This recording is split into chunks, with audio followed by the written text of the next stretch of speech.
Virginie est une jeune femme qui a présenté en 2013 un cancer du sein localement avancé, nécessitant une chimiothérapie néoadjuvante. Elle a été traitée selon le protocole habituel en France par 3 cures de chimiothérapie à base d'anthracycline, suivies de 3 cures de docétaxel. À l'issue de cette chimiothérapie, elle était en rémission partielle, qui a permis de faire un traitement conservateur avec curage ganglionnaire, qui a confirmé la réponse partielle, et donc elle a bénéficié d'une radiothérapie post-opératoire classique, suivie d'une hormonothérapie par tamoxifène pendant 4 ans.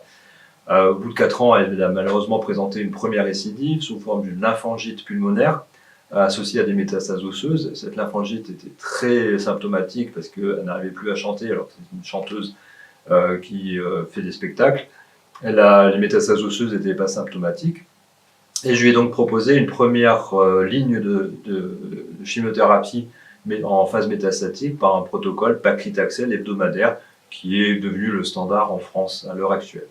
Très rapidement, son état clinique s'est amélioré, sa dyspnée a disparu, elle s'est remise à chanter. Et on a donc pu, au bout de 6 mois de traitement, confirmer qu'elle était en rémission complète à l'issue de cette chimiothérapie au niveau pulmonaire.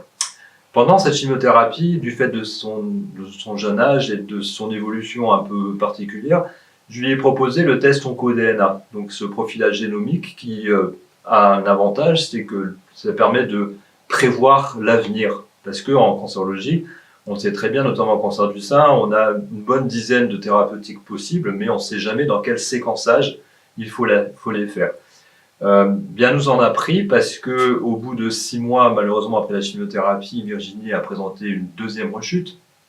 Et spontanément, sans les résultats du test, je lui aurais proposé un traitement qui est devenu, là aussi, pratiquement le standard en France chez les personnes qui ont une rechute métastatique non symptomatique, un traitement par inhibiteur CDK.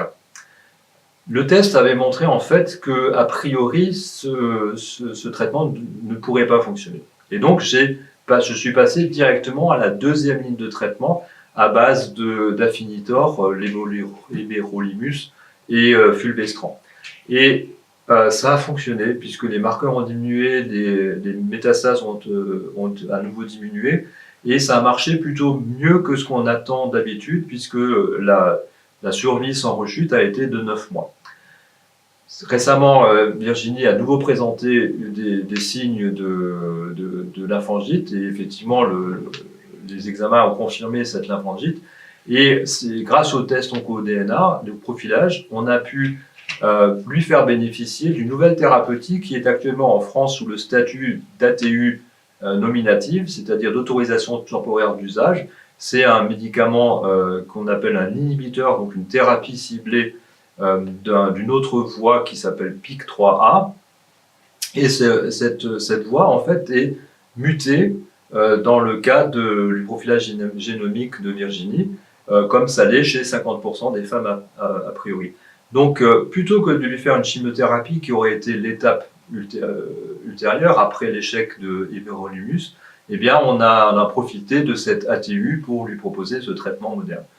En plus, le profilage de Virginie a montré une autre mutation qui s'appelle la mutation NF, de la neurofibromatose. Et on a pu remonter effectivement l'histoire de sa famille qui montre qu'il y a ce gène dans sa famille, et ce qui explique pourquoi Virginie a fait un cancer très jeune et plutôt agressif.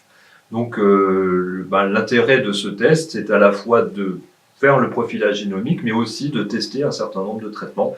Et Virginie en a pu en profiter, je pense, de manière très efficace.